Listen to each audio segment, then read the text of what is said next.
Welcome to the MSDW Podcast. I'm Jason Gumpert, editor at msdynamicsworld.com, and we are here once again for a news roundup episode of the podcast. That means I am joined once again by our assistant editor, Eamon McCarthy-Earls. Hey, Eamon, welcome. Glad to be here, Jason. Glad to have you. We have quite a bit to jump through here. We're going to try to make it quick, but as we look back, it's been a little while since we've done one of these, so where should we start? Well, one place that's been interesting is some of our coverage on Directions EMEA. Yeah, that's some of our more recent coverage. Directions EMEA happened about a couple weeks back at this point in Hamburg, Germany. And if I would just summarize, I was there, I was on site. So if I was just going to summarize the experience, a couple of the headlines that I would call out would be some of Microsoft's changes to at a high level, their executive leadership in terms of marketing for Dynamics 365. They explained that responsibility has now gone to Jared Spataro, who had been responsible for marketing of Modern Workplace, which includes Microsoft 365 and SharePoint and other products as well. He's now also he now has overall responsibility for D365 products, including Business Central. Business Central being the kind of the primary focus of the Directions EMEA event, which is a partner-focused event. And I think at this year's event, they really kind of it was funny because they sort of put Business Central in context of its legacy. It was 20 years ago that Microsoft acquired Navision, which was the company that Business Central's sort of stems from as an ERP, and they also really sort of planted a flag for the future, which was to say that in addition to Business Central kind of moving forward and continuing to be supported and compete as an ERP, it's also really a strong expectation now that Power Platform, Teams, even other D365 solution applications like Sales are going to play a larger part in its value proposition in the story the partners are expected to tell when they're competing for Business Central wins. So we saw a lot of that. We saw a lot of helping partners understand how to integrate Business Central into low-code, no-code scenarios, how to integrate Teams into ERP-related processes. And I think it was a bit of a signal that partners in the sort of the SMB ERP space that Business Central is part of need to be prepared to really compete with those capabilities in mind going forward. I think some of them already have embraced that, but I think a lot of them really have not. And one of the interesting things, just to wrap it up in the sort of the EMEA space where this event was held, was it's interesting to hear anecdotes about how certain countries partners have certain tendencies versus others. For example, in Germany, where the event was being held, there's this huge sort of volume of legacy nav customers that have heavily customized systems, and so Germany happens to be one of the countries where I think you're more likely to find these organizations that are really reluctant to move to Business Central in the cloud. They're really reluctant to move away from these heavily, customized older nav ERP code bases where they've done a lot of work over the years, spent 6-7 figures and years sort of perfecting it to get it to work just the way they want, and now they have to face some of those. Some of the pain that's involved in getting past that as the product age and Microsoft starts to change its policies around what it's going to support and life cycles end and so forth. So, an interesting event, a very big event. I think is probably the most. It's an event that came roaring back after the pandemic with 3,000 attendees, which is, I think, an all-time high for the event. And also, I'm actually writing some final thoughts on this as we record this, but sort of an eye toward the future of the event too, with trying to go for some better representation of groups that haven't been represented at that event before, in particular women, in particular younger people. It tends to be the Business Central professional community tends to skew a lot older too. So I think that kind of mentality is really helpful for sort of the future health of the event and of the partner channel in that space. So that was Directions EMEA. Jason, could you fill me in on the announcement we heard recently that Microsoft CVP Alysa Taylor has left the Business Apps Group to go work on the Azure and Industry side? Yeah, thank you for mentioning that. That was something I meant to work in there because, as I said, with Jared Spataro taking over marketing responsibilities, I think that goes hand in hand with an announcement that just came out, I think yesterday, which was, or maybe the day before, but Alysa Taylor sort of clarified on LinkedIn that she's not, she's leaving the business applications group at Microsoft, where she's been for 5 years, to become the corporate vice president, I think, of marketing. I assume marketing for Azure plus Industry is sort of the title of her oversight. Seems like a pretty natural change to me. I mean, Industry. She had most recently been sort of industry data and like business applications or something in her title. So now she's Azure plus Industry, which sort of makes sense. Industry clouds and Azure messaging. I think it's a change that won't be too abrupt for anybody really, and I think she's certainly overseen marketing in the business application space at a time when it's grown tremendously, and she's shown her ability to be a leader and to work with other successful leaders like James Phillips and Charles Lamanna. So she's someone who honestly keeps her cards very close to her vest, I would say. I've never known her to reveal much other than sort of the very specific messaging that she went out there to reveal. So I don't have too much else to sort of say about the move, other than I think she's a trusted sort of executive inside Microsoft corporate. Well, to some of your points earlier about some of the changes afoot with Dynamics 365 Business Central, you wrote about the launch of read-only Teams access and some of the efforts Microsoft's put into getting some roadmap input on that. Yeah, I mentioned. I think that some of that reporting came about during Directions EMEA, if I have that right. In any event, yeah, this is something that Microsoft revealed. I think Alysa Taylor was actually the person who initially revealed it as sort of an overarching plan for Microsoft to be sort of beginning to support Teams access for non-Dynamics 365 users to get access to some D365 data and sort of a general approach to that. And Business Central now has a very specific approach to that. They've been working on it for a while, and they revealed it sort of in detail about how they're going to go live with it at Directions EMEA. And it's a bit of I would say it's still a bit of an experiment, or a bit of a step into the unknown. I think technically it's not an experiment. I think they've really worked on exactly how it will function, but I think they're still waiting to see what partners think about it and how customers use it, because it's really a new paradigm in this idea of putting sort of specific sets of ERP data in front of non-ERP users.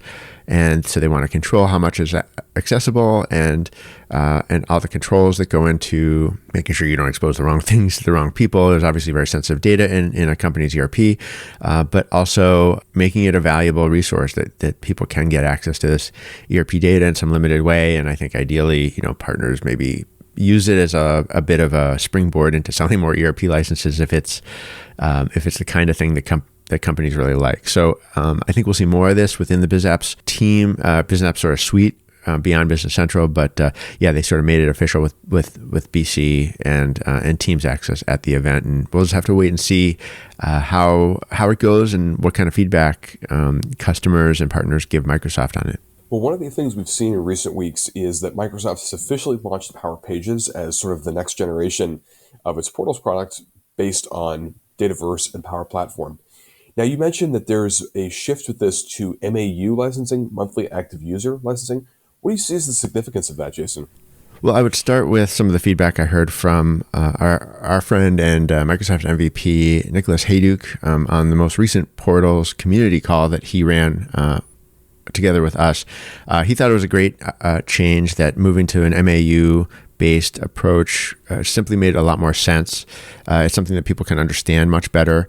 I will note, though, it's also an approach that I think changes or demonstrates how sort of Power Pages, the successor to Power Apps Portals, is also sort of changing its sort of priority a bit, not really fundamentally, but a bit to make MAUs and the use of sort of dynamically driven website content based on data in Dataverse and suiting the needs of sort of logged in, authenticated users with specific profiles and specific relevant data, making that kind of dynamic type of site the thing someone would log into to see data on their relationship with an organization, or to track an application, or to do any of those sorts of interactive things that someone might do on a Power Pages site as the more relevant approach, as opposed to static websites. And actually, there was an interesting post by another Microsoft MVP, Yuka Niran, just a couple of days ago, sort of looking at what's going to change in terms of cost if you try to run a Power Pages site as with primarily static pages, and that how sort of variable the pricing or the costs might be depending on if you have 100 people logging in 10 times versus 1,000 people logging in once, and those kinds of that kind of arithmetic. The pricing changes based on the new MAU model. So it's certainly not it's not going to solve everyone's problems, but I think for the marketplace and to evaluate it probably makes a lot more sense than the sort of more convoluted approach they had before with 24-hour sort of tracking people per 24-hour period, and something that really didn't make much sense. And as I think Nick Hayduk said on his last webcast with us, oftentimes consultants were just guessing at what the actual cost might be, and they would go way over. To be conservative, they would estimate way higher costs and then it would come in lower, and so it would be just confusing for the client. So I think it's an important move and sort of goes hand in hand with the rest of the Power Pages transition that they've made. And certainly, anyone who wants to learn more about Power Pages, I encourage that they read an article by my colleague Linda Rosenkrantz that came out on the site, looking at how Power Pages is being used by government agencies to connect with constituents. So that's an interesting read, kind of for a little more perspective on that topic. One of the other things we've heard a lot of discussion of recently is some of Microsoft's earnings report related to the 2023 Q1 announcements that Microsoft came out with. And at a high level, it seems Azure and business apps revenue growth has slowed a little bit, but overall, Microsoft is performing fairly well for a year of, in some ways, pretty poor stock market returns. Yeah, absolutely. So their 2023 Q1 earnings were, I think, fairly early in the cycle this time, and yeah, they definitely showed some slowdown in growth and some slowdown in the rate of sort of growth of earnings and so forth. And some of the earnings actually were lower than the earnings were lower, I think, than last year. But they described it as healthy demand, especially in the commercial business. They're still making money. Their estimates, I think, were trusted by, and they still have, I think, the trust of Wall Street, let's say, in terms of their ability to execute and their outlook. I think a lot of it was a lot of the, or at least some of the impact was based on inflation, and some of it was and the resulting currency difficulties that I think all businesses internationally are facing. So they certainly could put some of the blame there as well. But I didn't see it as anything that signaled a change of direction, certainly, or anything like that. I think stay the course seems to be the message, and I think obviously analysts will be watching. Microsoft's obviously a bellwether, so they'll be watching to see what they announce in upcoming quarters. Certainly, one of the trends that I've been following recently is some of the initiatives Microsoft's had around SAP on Azure. This is something we've reported on a couple times this year, and migrations continue to sort of accelerate in this space as sort of the partner offer to customers continues to improve and becomes more honed, and as Microsoft just continues to deepen its investments in this area, particularly for sort of sub-billion-dollar market size customers, which have sort of been traditionally left out or have often opted for AWS as opposed to Azure in past years. So this certainly seems like an area that we'll see more of going forward as more and more SAP workloads are migrated to Azure. It's important to keep in mind that the process of certifying SAP only really gained steam back in 2017, so this is still a fairly recent development for Azure. 5 years is in some ways a long time in the cloud, in other ways a fairly short time. And so it'll be very interesting to see going forward over the next several months, especially as this continues to kind of build up as an opportunity, where exactly we'll head from here. Yeah, it's a multi-pronged topic where there's definitely different opportunities depending on if you're a Microsoft or if you're perhaps a Microsoft partner, and the competitive sort of angles are they're sort of all over the place as well. It's absolutely big business to Microsoft. I think there's definitely partners that really are very excited. I think you've talked to some of them too, right? That about the opportunity to bring more SAP customers into onto Azure, right? And just one other thing that it comes to mind as you were talking was an interview I did actually a little while back now, a month or two back, with some of the folks from eLogic and Avanade talking about the eLogic acquisition by Avanade, where it was really all about, as they explained to me, sort of bridging the SAP Microsoft Business Applications sort of story, because SAP is not going to be replaced in most customer sites, but Avanade bought eLogic because they have a big SAP practice, and they're always looking, and eLogic sort of brings them some integration and integration expertise and manufacturing and CPQ expertise tied to SAP and tied to Microsoft technology. So it's sort of an interesting sort of enabler, I think, for a partner that's already very sort of deeply invested in an SAP practice. Well, speaking of deep investments, one of the things you touched on was the extended sort of the extension of mainstream support for Dynamics SL, which is a product we very seldom hear about, it seems like, but is still certainly in use among many customers, and is certainly still an important plank of the Dynamics offering. Yeah, I mean, it won't be an important plank for too much longer, and that's because SL has an end of mainstream support, which is actually going to be prolonged, and it also has an end of extended support, which will not change. So, it was interesting to sort of hear representatives of the Dynamics SL product talk to customers and partners back at the Community Summit event several weeks back now. And I mean, there's, like you said, it's still a product that's in use. It has and it's funny because it has some really specific capabilities that Business Central doesn't have, GP doesn't have. So, it's never going to be, it's as it heads toward the end of extended support, it's never going to be one of those products, which is, I believe, in 2024. And it's never, don't quote me on that, I need to look it up, but the extended support is well known by customers, and it's never going to be a one-to-one move to either of those other Microsoft ERPs. So, there are different ways to do it based on SL customers' needs, but I think they're all now looking at what their next step is going to be. Can they kind of run it unsupported because it sort of hasn't changed in so long and it's been stable for many companies, or do they move on till they get regulatory, they get tax updates, they can modernize their IT investments over time. But the questions I heard about the future of SL at the Summit event were basically looking at what does Microsoft have an easy way to get us some of the capabilities SL already has related to project services and field services and scheduling. And there's no sort of one-to-one story, unfortunately. But there's certainly customers out there still getting a lot of value out of it. Prior to Directions EMEA, one of the other big sort of sets of announcements we saw this fall was related to Microsoft Ignite 2022. And we both did some coverage of that. It was interesting seeing what kind of the session schedule had to say about product priorities and kind of where things are heading for D365 and Power Platform. What were some of your takeaways in that area?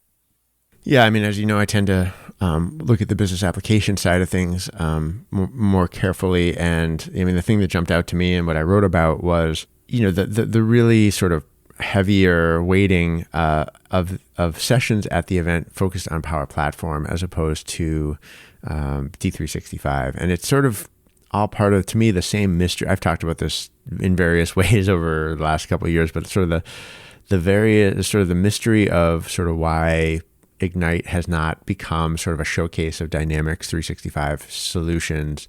with a really rich session program from Microsoft featuring all of the product managers and really putting their best foot forward with every single product. I don't understand why they don't do that, but they don't. On the other hand, if you look through the session schedule, I mean, there were, I wouldn't say a huge number. I wouldn't say it was an impressive number of Power Platform based sessions, but there were quite a few more anyway than Dynamics 365. So I mean, it really showed a preference, in my view, toward focusing on, talking to the Ignite audience about Power Apps, about low code development, about workflow automation, about AI Builder, Power BI to some extent, not as much, I would say. And really that seems to be where Microsoft put its effort into and its resources towards, which was putting those kinds of sessions together. I don't know why that is. I don't know if it stems from sort of Charles Lamanna's roots in the Power Platform space as it relates to business apps anyway, or whether it's just some sort of executive focus or sales focus. I don't know what it is that drove that, but it is curious, and I think it sort of speaks to the larger preference Microsoft seems to have of focusing on Power Platform. Yeah, it'd be very interesting to see if and how that sort of evolves over time. And for my part, of course, I cover the cloud side quite a bit more, so I was definitely paying attention to anything that had kind of a cloud tie-in at Ignite. More broadly, I've been continuing to do all kinds of coverage with some great subject matter experts that I really encourage our readers to go ahead and check out. One that I had a chance to speak with was Professor Christopher Reed in the UK, who's an expert on various aspects of cloud security law and cloud computing law in general. And we had a great conversation. This included a feature looking at consumer protection law in the cloud and some of the issues around both protecting individual customers and really where businesses fit in all of that, which is not well covered in many governmental definitions currently. So I certainly encourage our readers to go ahead and check that out and to continue to check out all of our content on the cloud side as well.